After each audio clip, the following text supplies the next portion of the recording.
Bismillahirrahmanirrahim. Assalamualaikum warahmatullahi wabarakatuh. Ya, pada kesempatan kali ini kita akan mempelajari sebuah materi yang berjudul kerajinan berbasis media campuran. Nah, apa saja yang akan kita pelajari pada materi kali ini? Baik, ya, tujuan kita mempelajari kerajinan media berbasis campuran yaitu yang pertama, bagaimana kita memahami pengertian dan prinsip kerajinan berbasis media campuran. Dan yang kedua, jenis dan karakteristik kerajinan berbasis media campuran. Nah, sebelum kita masuk ke dalam materi, yuk mari sama-sama kita amati gambar di bawah ini. Nah, dari gambar di bawah ini, kira-kira informasi apa yang bisa kita peroleh dari kedua gambar tersebut? Yang pertama, ada kerajinan yang berbentuk gambar burung. Sedangkan yang kedua, kerajinan berbentuk katak. Dari kedua gambar ini, kira-kira apakah hanya satu bahan atau lebih dari satu bahan yang digunakan untuk membentuk karya kerajinan tersebut? Nah, baik, untuk menjawab pertanyaan tersebut, mari kita pelajari materi yang berikut ini. Sudah siap? Oke.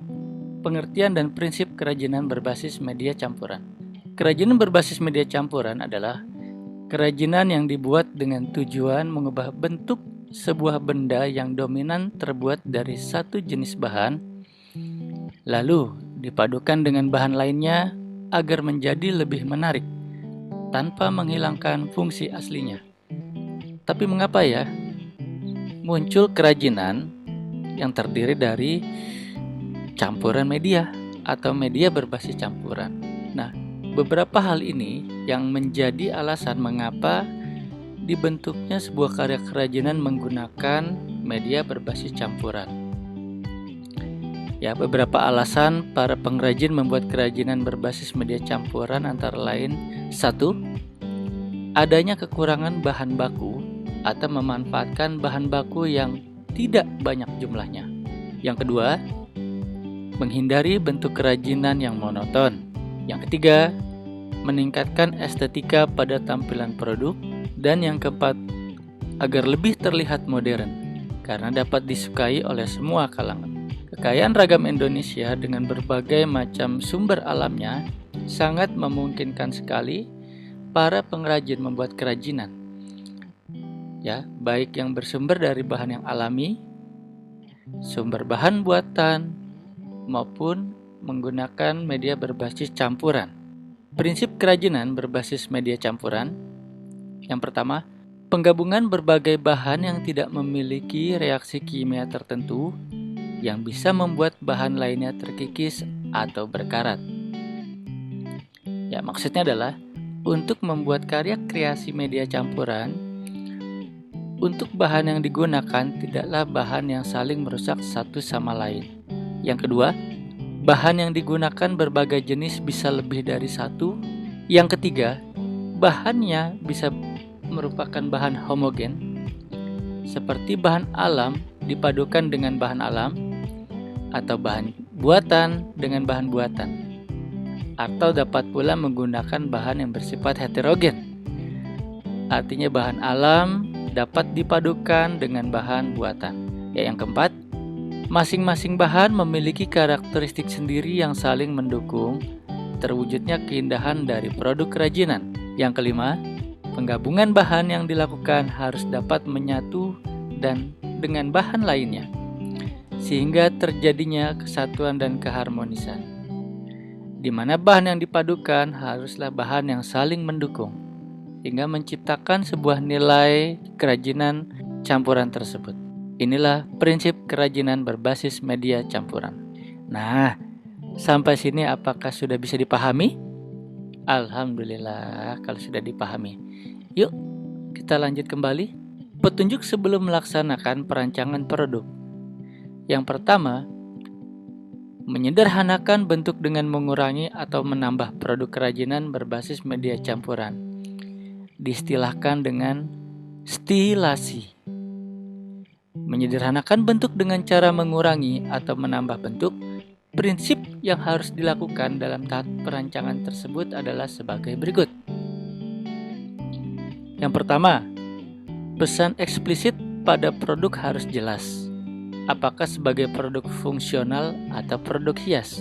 Maksudnya adalah karya kerajinan yang akan dibuat menggunakan media campuran dapat terlihat dengan jelas apakah kerjaan tersebut memiliki nilai fungsional, artinya dapat digunakan, atau sebagai fungsi hiasan.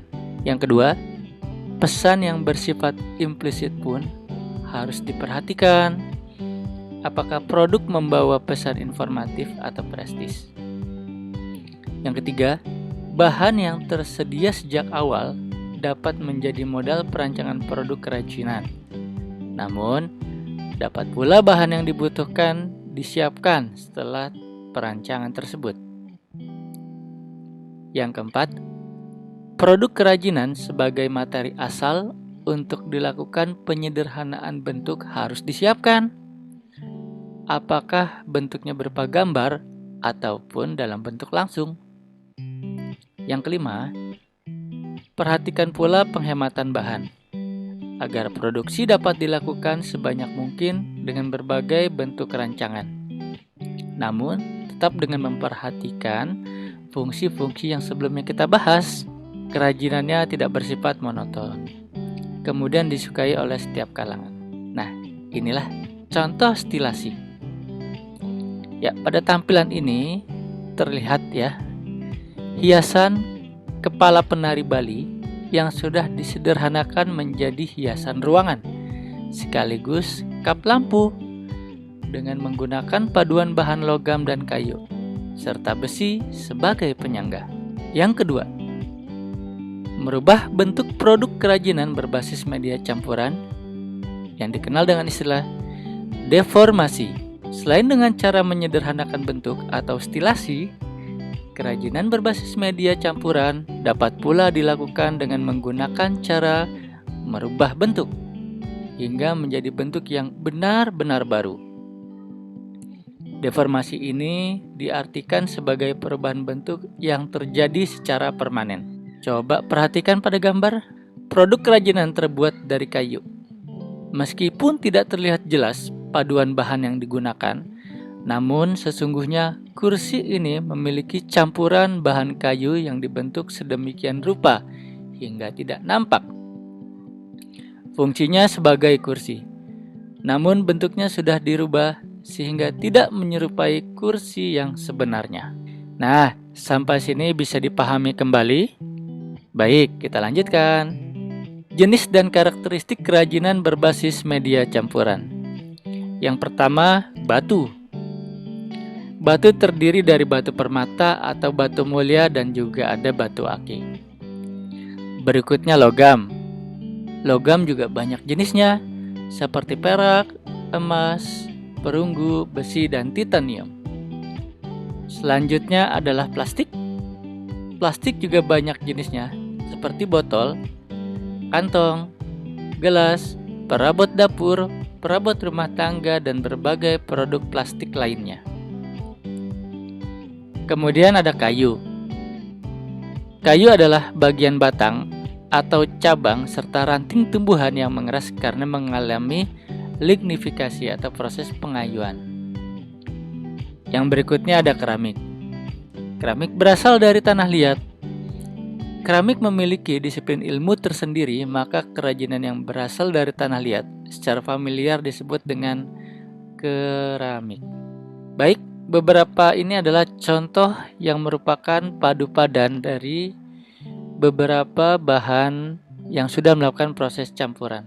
Pada gambar yang pertama, terjadi percampuran atau perpaduan bahan berbasis campuran, batu dengan kayu,